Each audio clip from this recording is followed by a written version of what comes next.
Dans ce journal, nous parlerons de l'ouverture du Forum sur l'évaluation des politiques publiques et institutionnelles de l'Afrique. Cérémonie d'ouverture qui s'est faite aujourd'hui en présence du Premier ministre Daniel Cablon-Duncan. Les épreuves orales et pratiques du baccalauréat technique session 2016 ont démarré ce mardi. Elles prendront fin la semaine prochaine. RTI1 était sur le terrain pour constater le déroulement de ces épreuves en cette première journée. Vous le verrez dans ce journal. Dans ce journal également, nous parlerons de la première édition du FILOS, le Forum international du logement social, économique et de standing, qui a ouvert ses portes ce mardi à l'auditorium de la Caisse Tabo Plateau sous la présidence effective de Nyamien Konan, ministre de l'Habitat et du logement social. Puis nous irons en Turquie où 2 explosions ont été entendues ce soir à l'aéroport international Atatürk d'Istanbul. Le bilan provisoire annoncé fait état de 28 morts et de 60 blessés. Bonsoir, bienvenue dans votre édition. Commençons ce journal par ces attaques survenues ce soir même en Turquie. Au moins 28 personnes ont été tuées et 60 ont été blessées ce mardi au soir dans un attentat suicide survenu dans un terminal de l'aéroport international d'Istanbul, le plus grand de Turquie. C'est ce qu'a annoncé le ministre turc de la Justice Bekir Bozdağ. Tous les vols ont été suspendus à l'aéroport Atatürk. Pour l'instant, pas de piste privilégiée. Cet attentat n'a pas encore été revendiqué. Nous y reviendrons de façon plus précise dans nos prochaines éditions. Ici, en Côte d'Ivoire, le Forum sur l'évaluation des politiques publiques et institutionnelles de l'Afrique a ouvert ses portes ce matin en présence du Premier ministre Daniel Cablon-Duncan. Une évaluation qui sert entre autres à l'allocation des ressources de l'Association internationale de développement, IDEA, aux pays éligibles au guichet concessionnel de la Banque mondiale. Les résultats de l'évaluation de ces pays sont désormais disponibles, des résultats obtenus sur la base de 16 critères définis par la Banque mondiale. On parle de tout cela avec Justine Seydiki. Selon l'évaluation des politiques et des institutions nationales des pays de l'Afrique CIPIE par la Banque mondiale en 2015, la Côte d'Ivoire a obtenu la note de 3.3, mais elle ne fait pas partie des pays les plus performants de l'année 2015, comme le Rwanda avec 4.4, le Cap-Vert, le Kenya et le Sénégal avec 3.8. C'est ce qui ressort du Forum sur l'évaluation des politiques publiques et institutionnelles des 5 pays emprunteurs de l'Association internationale de développement IDEA de la région ouest-africaine, à savoir le Togo, le Bénin, le Burkina Faso, la Guinée et la Côte d'Ivoire. Occasion pour l'économiste en chef pour la région Afrique d'exhorter les gouvernements africains à une meilleure organisation en s'appuyant sur le CIPIE. Je vais surtout ici vous inviter à regarder cet exercice au-delà des rangs, au-delà des scores, et penser à cet exercice comme une opportunité d'organiser nos gouvernements pour améliorer la qualité des politiques et de nos institutions. La Côte d'Ivoire, résolument engagée sur la voie de l'émergence, a compris le bien fondé de cet outil de diagnostic. Les instruments tels que le CPIA permettent de maintenir une dynamique continue de réforme qui se matérialise par l'adoption de lois, politiques, normes et pratiques appropriées. Ces réformes sont de nature à consolider la stabilité politique et à mener à une forte croissance économique, un développement durable et une intégration économique accélérée au niveau national, sous-régional et continental. Le CIPIE comprend 16 critères d'évaluation regroupés en 4 catégories: la gestion économique, les politiques structurelles, la lutte contre l'exclusion et la promotion de l'équité, la gestion et les institutions du secteur public. L'évaluation a porté sur 38 pays emprunteurs de l'IDEA, dont 7 se sont améliorés et 12 ont reculé. Après le CEPE et le BEPC, place maintenant au baccalauréat. Les épreuves orales et pratiques du bac technique session 2016 ont démarré ce mardi pour finir en fin de semaine prochaine. Notre équipe de reportage conduite par Konaté Moussa s'est rendue ce matin dans plusieurs centres de composition où elle a pu constater quelques retards. Il est 9h ce mardi. Les candidats au baccalauréat technique sont présents dans l'enceinte du lycée technique de Cocody. Ils affrontent les épreuves orales et pratiques. Certains consultent le tableau d'affichage pour savoir l'ordre des passages. D'autres, par contre, font les dernières révisions. Depuis 8 heures, mais nous sommes là. Les membres ne sont même pas encore arrivés. Donc j'ai décidé de prendre mon cahier et feuilleter un peu, essayer de réviser un peu. Au secrétariat, on s'active pour le démarrage. C'est aux environs de 11 heures que débutent les échéances. Les candidats sont reçus par les jurys pour les épreuves d'anglais et de français. Je viens de finir le français, l'oral de français. Bon, c'était pas compliqué du tout. Il fallait juste répondre. J'ai pu répondre à ce que je connaissais. Bon, j'ai été impatient, mais j'ai su passer quand même. Je viens de finir actuellement. Donc, je me prépare pour le jeudi. Là, je dois commencer les épreuves pratiques. Et après ça, il faudra aller se préparer pour les épreuves écrites. Bon, il faut dire que les enseignants ne sont pas encore présents. Nous avons jusqu'à ce jour 2 profs, un prof de français et un prof d'anglais. Donc le problème, c'est que les convocations au niveau des enseignants, des interrogateurs, ne sont pas vite arrivées. Donc c'est maintenant que certains professeurs prennent connaissance de leur lieu d'interrogation. Ces épreuves orales et pratiques du bac technique se tiendront du 28 juin au 8 juillet 2016. Pour le bac de l'enseignement général, du 5 au 8 juillet. Et les épreuves écrites se dérouleront du 11 au 15 juillet 2016. Direction la CPI, la Cour pénale internationale, où se tient depuis quelques mois déjà le procès de l'ex-chef d'État Laurent Gbagbo et Charles Blé Goudé. Ce mardi encore, Joël Nguessan témoignait, toujours à visage découvert. Aujourd'hui, le porte-parole du Rassemblement des Républicains a parlé des événements qui ont découlé du second tour des élections présidentielles de 2010. Les détails avec Thomas Guessambi.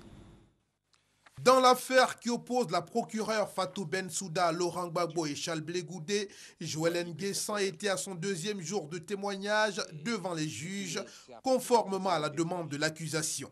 Pour l'audience de ce mardi 28 juillet, le substitut du procureur et la défense interrogent le témoin sur les événements qui ont découlé du second tour de l'élection présidentielle de 2010. En d'autres termes, sur la crise post-électorale. Si dans les morceaux choisis de l'intervention de l'ancien ministre des Droits de l'Homme, on relève le niveau de relations ayant existé entre Laurent Gbagbo et lui, le déroulement des 2 tours de la présidentielle de 2010, l'acte de Damana Picasse à la proclamation des résultats, Joël Nguessan s'est surtout prononcé sur les résultats du second tour des élections. Avant qu'on rentre en campagne, je me souviens d'un écrit de président Anaki, président du MFA, où il disait en substance qu'il est presque convaincu que le cas en place accepterait difficilement de quitter le pouvoir une fois qu'ils auraient perdu. Et il a demandé à ce que les militants du RHDP se tiennent prêts à envisager cette hypothèse. Et ça, c'est une déclaration qu'on peut retrouver, c'était pratiquement 3 mois avant. Maintenant, je dirais que les élections elles-mêmes, que ce soit pendant la phase des pré-campagnes, la phase des campagnes, les choses se sont très bien déroulées. Bien d'autres sujets tels la création des FRC et le cas du commandant CKCK ont été aussi abordés par le témoin du jour. Le procès reprendra ce mercredi avec toujours Joël Nguessan comme témoin à la barre, certainement avec plus d'échanges avec la défense. Ici à Abidjan, le top départ de la première édition du FILOS, Forum international du logement social, économique et standing, a été donné. Comment trouver une solution pérenne à la problématique du logement en Côte d'Ivoire? Voilà la question à laquelle le forum tentera de trouver réponse. La cérémonie d'ouverture a été présidée par Nyamia Konan, le ministre de l'Habitat et du Logement social, qui dit attendre beaucoup de ce forum. Herman Nyamia.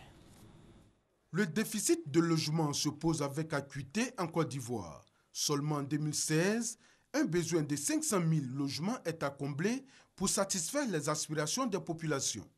Le premier forum international du logement social, économique et standing, qui a ouvert ses portes ce mardi 28 juin, est donc l'occasion pour les différents acteurs d'échanger afin d'apporter des solutions concrètes à cette problématique. Ce problème se situe sur 3 volets essentiels, notamment sur le foncier, sur le financement et la fiscalité. Ce forum-là va créer justement un cadre, une plateforme de négociation, de sorte que ce ne soit pas un forum de trop. Le gouvernement ivoirien a inscrit la problématique du logement dans ses priorités. Cette volonté s'est matérialisée par le lancement d'un vaste programme de logements sociaux en 2013. 3 ans après cette initiative, les opérateurs peinent à livrer les maisons. Sur 60 000 logements attendus, seulement 3 000 sont prêts à être livrés, faute de financement. Le ministre de l'Habitat et du Logement social dit avoir son idée pour résoudre cette question. Imaginez-vous qu'on adopte une loi en Côte d'Ivoire pour créer la contribution nationale au logement. Si nous avons nous-mêmes, nous consentons nous-mêmes spontanément, chacun, tous les salariés, à mettre 5% par mois de notre salaire dans un fonds dédié à l'habitat, on a besoin de personnes. Niamia Kona souligne que c'est à ce prix que l'on pourra apporter une solution efficace au problème du logement en Côte d'Ivoire. Invité d'honneur à ce forum, la Tunisie, qui va partager son expérience en matière de logement social avec la Côte d'Ivoire, qui ambitionne de passer pour le programme de logements sociaux de 60 000 logements à 150 000 d'ici à 2020. En Côte d'Ivoire, les besoins en logement sont énormes. 3 années après le lancement par le gouvernement de l'opération de logements sociaux à Abidjan, il est toujours aussi difficile de se loger convenablement pour les Ivoiriens. Les résultats de ce forum international du logement social, économique et standing sont donc très attendus. C'est Forazegui, Francis Boifo. 6 à 10 mois de caution, coût élevé des loyers. Se loger à Abidjan, pas du tout facile. Il faut agir. Les populations sollicitent l'État. La politique de logement de l'État de Côte d'Ivoire est bon, mais il y a dans certains quartiers, les logements sont très chers. Je souhaite que l'État revienne à des locations ventes pour que toute la population diminue ont des logements. Pour résorber la question, l'État a entrepris en juin 2013 un vaste chantier de construction de logements sociaux, économiques et de standing. 3 ans après, des maisons construites, mais pas encore livrées. Il faut que l'État se concentre pour faire l'accès à ces lieux d'habitation-là. Les VRD primaires, pour me résumer, les voiries, les réseaux divers, les amener d'eau, les amener d'électricité. L'État doit se cantonner à faire une urbanisation saine. Il nous reste encore quelques travaux à achever en ce qui concerne les VRD primaires, essentiellement les travaux d'amener d'eau et d'électricité, afin que les premières clés puissent être livrées. Une autre question aussi préoccupante que celle du foncier en matière de logement, le coût élevé des maisons. Il y a le ciment, il y a la main-d'œuvre, il y a le fer. Alors, il y a un certain nombre de choses qui ne dépendent pas de nous, qu'il faut ajouter au prix de construction. À partir de l'instant où nous arrivons à un coût de revient élevé, il va de soi que, bien entendu, leurs maisons reviennent chères. Pour booster le secteur de l'immobilier et rechercher des financements afin d'offrir une chance à tous les Ivoiriens d'avoir un toit, les promoteurs immobiliers, en partenariat avec le ministère de l'Habitat et du Logement social, initient, à partir d'aujourd'hui jusqu'à vendredi prochain, un forum international du logement social, économique et de standing à Abidjan. Il y a 3 mois, les services du guichet unique du foncier avaient été ravagés par un incendie. Aujourd'hui, le bâtiment est entièrement réhabilité. Il a été inauguré ce mardi par Mamadou Sanogo, le ministre de la Construction et de l'Urbanisme, qui en a profité pour présenter le CETAM, le service des terrains aménagés. Le CETAM devra faciliter aux usagers l'accès à des informations détaillées sur le foncier. Au cours de cette cérémonie, le ministre a aussi remis des véhicules aux directeurs régionaux du guichet unique. La Côte d'Ivoire renforce sa coopération avec le Japon, cela dans plusieurs domaines, notamment dans le secteur des ressources halieutiques. Le ministre des Ressources animales et halieutiques, Kobe Nankwasi Adjoumani, se trouve en ce moment même au Japon à l'invitation de la JICA, l'Agence japonaise de coopération internationale. Une visite sur fond d'échange d'expériences pour une gestion durable et responsable des pêches en Côte d'Ivoire. Hugues Veblé. Développer une coopération halieutique davantage renforcée dans le domaine de la technique et des sciences, ce souci a guidé les entretiens et séances de travail au CAU le ministre des Ressources animales et halieutiques au Japon. Kobenan Kwasi Adjoumani était l'invité de l'Agence japonaise de coopération internationale JICA qui soutient son département à travers les projets de relance de la production piscicole en Côte d'Ivoire continentale et de construction du débarcadère de Sassandra. Visée l'amélioration des conditions de travail et de vie de la communauté de pêche artisanale et la réduction du déficit national en production halieutique. Nous avons discuté beaucoup de choses concernant la coopération bilatérale entre le Côte d'Ivoire et le Japon. Et nous sommes d'accord que les deux pays sont prêts à développer plus les coopérations entre les deux pays. De l'expérience japonaise, la délégation ivoirienne avait à cœur de tirer profit au cours des différentes visites de terrain comme celle de Nagasaki. Nous avons fait des découvertes extraordinaires en matière d'aquaculture. Nous avons visité les instituts de recherche. Nous sommes allés en mer pour voir les cages flottantes à l'intérieur desquelles se trouvent des thons rouges. Nous voulons nous inspirer donc de toutes ces expériences japonaises pour asseoir notre stratégie de développement de l'aquaculture en Côte d'Ivoire. Kobenan Kwasi Adjoumani a souhaité que des pêcheurs, des organisations professionnelles de pêche, des doctorants puissent bénéficier de l'expérience japonaise dans les domaines de l'industrie, de la conservation, de la gestion durable et responsable des pêches. L'état de la coopération halieutique entre la Côte d'Ivoire et le Japon, passé en revue au cours de ce séjour, se porte bien, affirme Kobenan Kwasi Adjoumani, le ministre des Ressources animales et halieutiques. Dans le domaine de la santé aussi, le Japon est aux côtés de la Côte d'Ivoire. Ce pays ami vient de rénover totalement des unités d'urgence et blocs néonatal au CHU de Treichville. Les clés de ces deux structures ont été officiellement remises à Raymond Goudokofi, la ministre de la Santé et de l'Hygiène publique, par l'ambassadeur du Japon en Côte d'Ivoire. Le diplomate a tenu à préciser que son pays accorde une grande importance au domaine de la santé, qu'il a l'intention d'intensifier son soutien et que le Japon envisage de fournir de l'équipement sanitaire à la suite de cette réhabilitation. Cette réhabilitation qui a coûté, je le précise, environ 46 millions de francs CFA. L'agence Emploi Jeunes active sur le terrain depuis pour rendre plus efficace la lutte contre le chômage avec l'association professionnelle des banques et établissements financiers de Côte d'Ivoire et le collectif des centres de gestion agréés. Un accord tripartite a été signé. L'objectif, c'est financer les projets des jeunes. Patricia Omouitia. 3 signataires pour un partenariat. Étape importante pour le financement de la plateforme des projets jeunes de l'agence Emploi Jeunes.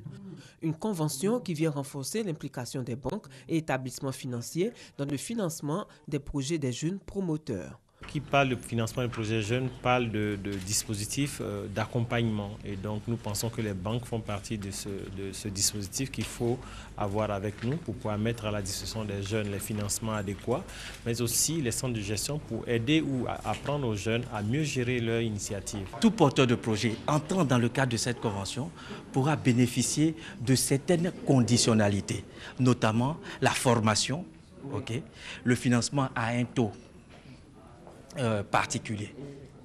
Ça fait partie déjà des 2 grands avantages pour ce projet. Le taux d'emploi des jeunes en Afrique est l'un des plus faibles au monde. Face à ce cercle vicieux, le collectif des centres de gestion agréés veut donner un autre visage à la PME africaine. Cette signature va permettre de compléter le dispositif d'accompagnement en garantissant aux jeunes des conseils de professionnels pour les aider à mieux gérer les entreprises qu'ils vont créer et les accompagner de sorte qu'ils tiennent les engagements qu'ils vont prendre dans le suivi des échéanciers avec les banques. Le ministre de l'Emploi des Jeunes annonçait une disponibilité de 9 milliards pour le financement des jeunes au titre de l'année 2016. Tant que ces jeunes auront des projets bancables et pertinents, les financements seront mis en place. Ce partenariat intégré et surtout cet engagement de toutes les parties en faveur du financement des projets des jeunes sera opérationnel dans les prochains jours. Je vous conduis à présent à Daloa, à l'université Jean-Laurent Guédé, plus précisément, où la présidente vient de lancer une opération de planting d'arbres au sein de l'établissement. Elle entend ici faire de cette université d'agroforesterie une université verte en vue de lutter contre le réchauffement climatique. Thérèse Tapeyoboué. Bâtie sur une superficie de 404 hectares, l'université Jean-Laurent Guédé de Daloa est une faculté d'agroforesterie. La présidente de cette université entend faire d'elle une université verte qui lutte pour la protection de l'environnement. Pour cela, elle a procédé au lancement d'une opération de planting d'arbres de teck au sein de la dite université avec le personnel administratif et l'encadrement des agents de la SODEFOR. Objectif: lutter contre le réchauffement climatique. La résolution de la COP 21 nous invite de lutter contre le réchauffement climatique. L'université Jean-Laurent Guédé, qui est une université à vocation agroforestière, ne peut pas demeurer en reste. Et c'est pour cela que j'invite aujourd'hui tous les acteurs de cette université à s'impliquer de manière effective, à couvrir cette université d'arbres afin de réduire donc le réchauffement climatique. Pour le point focal du projet Champ-École, cette opération permettra de délimiter l'espace universitaire et prévenir d'éventuels conflits fonciers avec les riverains. Quant au directeur régional de l'environnement, il a encouragé les chercheurs dans leur travail et rappelé que des fonds sont disponibles pour des projets environnementaux. La filière de l'agroforesterie a été initiée pour répondre à la nécessité de former des techniciens et experts en matière de production végétale pour relever les défis de l'autosuffisance alimentaire et le développement durable. Le projet de référendum constitutionnel, le processus de construction du parti unifié, la révision de la liste électorale et la mobilisation des militants, voilà ce qui constitue l'essentiel et la feuille de route donnée par le président de la République au directoire du RHDP à l'issue d'une rencontre consultative le 13 juin dernier. Le calendrier d'exécution de cette feuille de route était ce mardi au cœur d'une réunion du bureau du directoire du Rassemblement des eaux-fouettistes pour la démocratie et la paix. D'autres sujets tels que la mise en place de coordination sous-préfectorale et la mobilisation des militants ont été aussi évoqués. Le 7 juillet prochain, le directoire sera face à la presse nationale et internationale pour plus de détails. Un mot du Ramadan dans ce journal. Le Ramadan, ce mois sacré pour les musulmans. Dans le nord de la Côte d'Ivoire, les filles et les fils des régions du Bafing, du Béré et du Ourodougou ont organisé ce week-end la deuxième édition d'une nuit de prière dénommée Woroba 2016. Une célébration parrainée par le ministre d'État Ahmed Bakayoko et qui a réuni guides religieux, autorités administratives, élus et cadres des différentes régions. Connu par Gassoro. Touba, cité de l'Arbre Céleste, capitale du Bafing, est située à plus de 800 km d'Abidjan. À la grande mosquée de la ville, imams, guides religieux, filles et fils des régions du Bafing, du Béré et du Ourodougou ont célébré la deuxième édition de la Nuit du Destin baptisée le Woroba 2016. Une nuit qui vaut plus de 1000 mois d'adoration. Pendant le mois de Ramadan, Dieu attache tout ce qui est satanique. Dieu ouvre le cœur des gens. Dieu ouvre les paradis. Et donc, il faut profiter par des gestes d'adoration intenses. Au cours de cette nuit, imams et guides religieux ont exhorté les filles et fils du district de Woroba à l'union, l'entente et à la solidarité. Le but, c'est d'amener donc tous les enfants à méditer sur les thèmes qui sont développés ce soir par nos imams. La solidarité, la fraternité et l'union. Nous profitons de cette nuit-là pour faire beaucoup de prières. Et pour les populations et pour le pays. Aujourd'hui, il y a des cadres de tous les horizons du Woroba qui sont ici. Il y en a peut-être qui ne pensent pas forcément la même chose. Mais au-delà de cette différence, nous sommes là. Lecture du Saint-Courant, prêche, chant liturgique ont meublé cette cérémonie religieuse pour le bonheur de l'ensemble des fidèles musulmans du district du Woroba. Je suis une maman, j'ai éduqué mes enfants à être unis. Parce que sans l'union entre les frères, rien ne marche. Le Woroba 2016 s'est achevé par des bénédictions le lendemain en présence des autorités administratives, des chefs traditionnels et du parrain Ahmed Bakayoko, fils du Worodougou, par ailleurs initiateur de la célébration de la Nuit du Destin dans le district du Woroba. Il y a trop de divisions dans nos régions pour des questions de positionnement. Mais vous savez, si on a la foi, si on est croyant que la place, c'est Dieu qui donne. Ce n'est pas les palabres qui donnent la place. Et nous devons entourer tous nos fils qui ont un rôle important. C'est leur position qui nous permettra d'avancer. Après le Worodougou et le Bafing, la 3e édition de la Nuit du Destin dans le Woroba aura lieu l'année prochaine dans la région du Béré. On reste avec Pargasoro Kone. Avant de se rendre dans le Woroba, notre reporter a assisté vendredi dernier à la rupture collective de jeunes organisée par le COSIM, le Conseil supérieur des imams, en présence de quelques membres du gouvernement, dont le ministre Ahmed Bakayoko, représentant le président de la République. Le musulman doit avoir un comportement exemplaire et être un modèle dans la société à l'image du prophète de l'islam.